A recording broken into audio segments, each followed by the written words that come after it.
Today we're making red grapefruit marmalade. The fruit is ready. We have 3 red grapefruits and 1 lemon. The lemon is going to be simmered gently in a small pan. I'm going to keep it covered and cook it on a low heat so that we keep all the moisture, and in that way we get all the juice and the pectin out of the lemon. So this is an unwaxed lemon, and I'm slicing it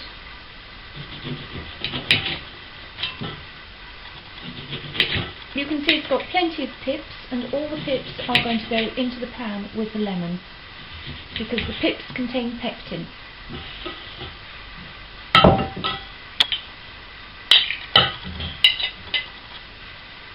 Now to that I'm going to add about 2 inches of water and put that on to simmer.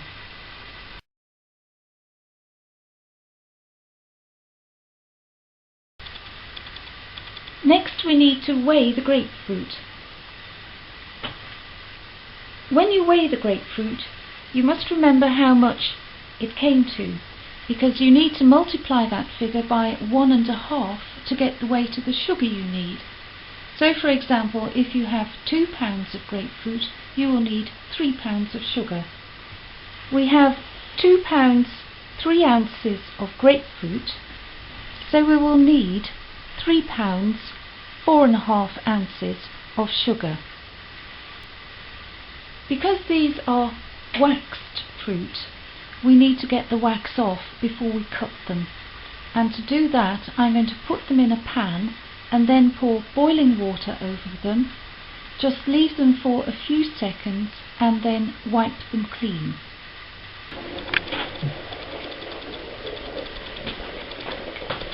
The water is boiling. Boil it, pour it over the fruit. There's a lovely smell coming from the fruit. And pour the water away just about straight away, because you don't want the oil to come out of the skin. You can see that there's a white residue on them, which is the wax, and you can wipe that off immediately while it is still warm. But use a nice clean cotton cloth to get it off.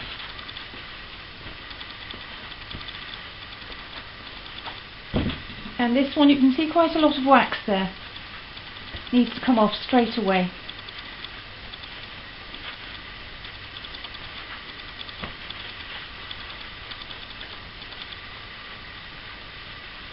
If you get a very waxy one, you might need to give it another go, but I think these are all right.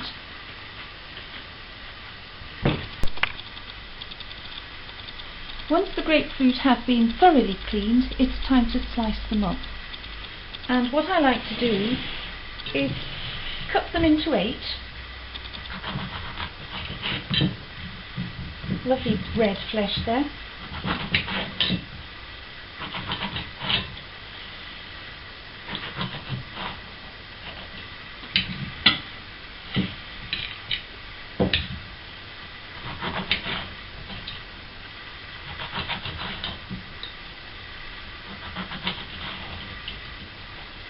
And then with each segment, check the pips, take those out, and those can be put in with the lemon that's simmering, because we can get more pectin out of those pips.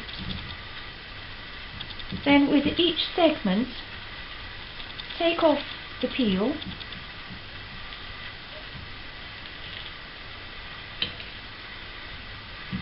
and we'll do that for the whole fruit.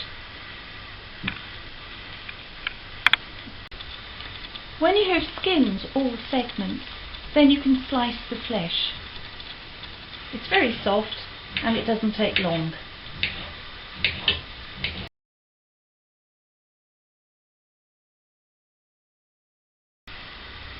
I've sliced all the flesh. It's a lovely juicy grapefruit. I'm going to put this into the pan. And now I can start slicing the peels.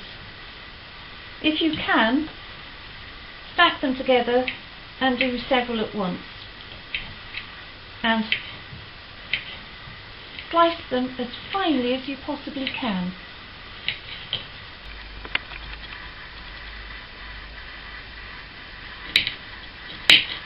Sometimes grapefruit can be a bit tricky with the peels because the pith is so thick. It feels quite spongy. But try and get it as thin as you can, and you can see how they're coming out.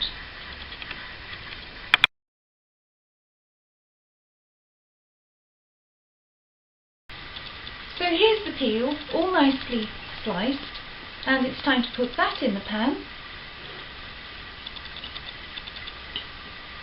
So that's the first grapefruit done, only 2 more to go.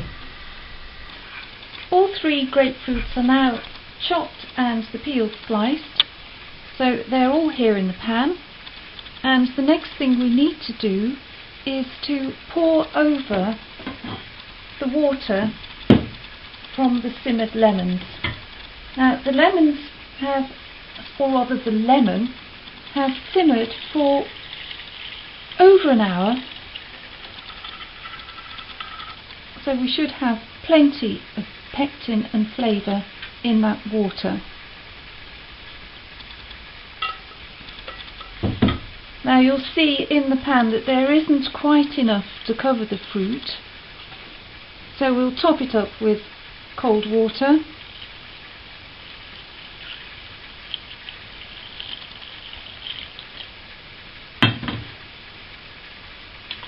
Just enough to cover the fruit, and we'll put the lid on that and let it stand overnight.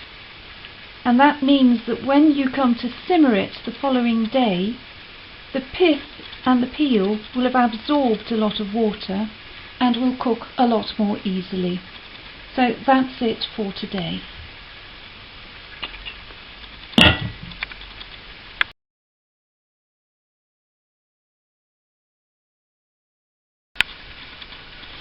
So here is the fruit the next day. You can see that the peels have soaked up a lot of the water and the juice, but they need a good long simmer, because if you try and cut them, they're still quite hard. So we need to simmer them for as long as it takes for them to be completely soft. You see, I can't get through that easily with the sharp side of the knife, so it needs probably at least an hour. But when it's done, I'll tell you how long it's taken. I'm going to simmer it with the lid on to keep in all the steam and the moisture. It's been simmering now for nearly an hour and a half, and to test that it is ready, take out a piece of peel, see if you can find a fairly thick one, and test it with the blunt side of the knife. And if it goes through very easily with no resistance, then it's ready. Now at this stage I'm going to add an optional extra, and that is some crystallised ginger. I've got some pieces ready here that I'm going to chop finely, and then I'm going to add them to the pan. So in goes the ginger, all nicely chopped. And now it's time to add the sugar. So here is the sugar. It's not all the sugar we need, it's just the first 2 pounds, but I'm just going to show you that I put it in about 4 large spoonsful at a time. The pan is on a very low heat at the moment.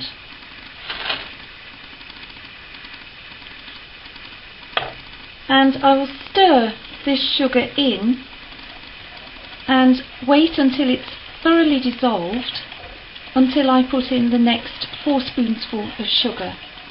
And I'll carry on until all the sugar has been added. All the sugar has now been added. You can see that the pan looks a bit fuller, and the peels all look nice and translucent. What I'm going to do now is bring it up to the boil, and then once I've got it up to boiling point, I'm going to boil it for about 4 minutes. So I'll show you what it's like once it's boiling.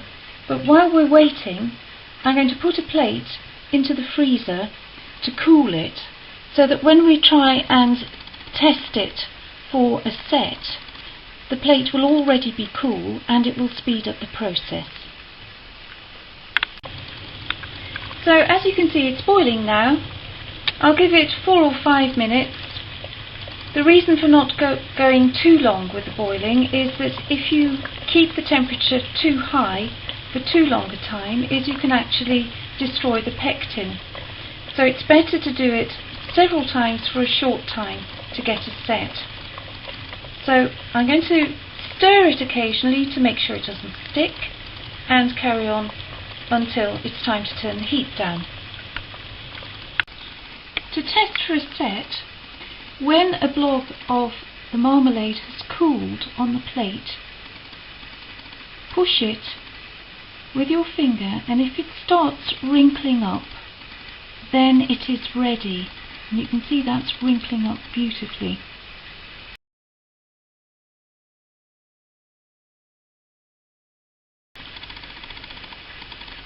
So to put it in the jars, I use a stainless steel gravy boat. The jars are all heated. They've been kept hot in the oven, so that when I add them a hot marmalade, they don't crack, and also they've been sterilised in the oven. And I use a fork to give the marmalade a bit of a stir once it's in, so that the peel is evenly distributed. So that's the first jar filled, and on to the next one. So the jars are all now filled. As usual, I've done too many jars, better than not enough, and it's time to put the lids on. So I'll put them on just lightly and screw them up properly in a minute. But it's important to put the lids on when the marmalade is hot, so that when it cools down, it forms an airlock as the air contracts.